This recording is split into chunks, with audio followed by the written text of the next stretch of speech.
8 ದಿನಗಳ ಹಿಂದೆ ಮಾಜಿ ಮುಖ್ಯಮಂತ್ರಿಗಳು ನಮ್ಮ ಕೇಂದ್ರದ ಸಚಿವರಾಗಿರುವಂಥ HD ಕುಮಾರಸ್ವಾಮಿ ಅವರು ನನಗೆ ದೂರವಾಣಿ ಕರೆಯನ್ನು ಮಾಡಿದರು. ವಿಜೇಂದ್ರ ಅವರೇ, ನಿಮ್ಮ ರಾಷ್ಟ್ರೀಯ ನಾಯಕರ ಜೊತೆಲಿ ಮಾತನಾಡಿ 3ನೇ ಅಭ್ಯರ್ಥಿಯನ್ನು ನೀವಾದರೂ ಹಾಕಿ ನಾವಾದರೂ ಹಾಕ್ತೇವೆ, ಒಂದು ಫೈಟ್ ಮಾಡೋಣ, ಒಂದು ಸೀರಿಯಸ್ ಆಗಿ, ಯಾವುದೇ ಕಾರಣಕ್ಕೂ ಸುಲಭಕ್ಕೆ ಬಿಟ್ಕೊಡೋದು ಬೇಡ, ಒಂದು ಒಳ್ಳೆ ಉದ್ದೇಶ ಇಟ್ಕೊಂಡು ಮಾನ್ಯ ಕುಮಾರಸ್ವಾಮಿ ಅವರು ನನಗೆ ಮಾತನಾಡಿದರು.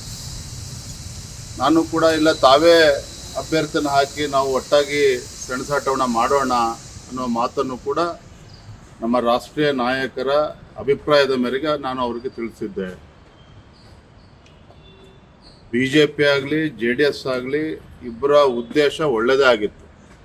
ಫೈಟ್ ಔಟ್ ಮಾಡಬೇಕು, ಅದು ಸುಲಭಕ್ಕೆ ಬಿಡ್ಕೊಡಬಾರ್ದು, 3ನೇ ಅಭ್ಯರ್ಥಿಯನ್ನು ಸಾಧ್ಯ ಆದಷ್ಟು ಗೆಲ್ಲುವಂಥ ಪ್ರಯತ್ನ ಮಾಡಬೇಕು ಅಂತ ಹೇಳಿ ಎರಡೂ ಪಕ್ಷಗಳು ಒಟ್ಟಾಗಿ ಪ್ರಯತ್ನ ಮಾಡಿದ್ದು ಸತ್ಯ.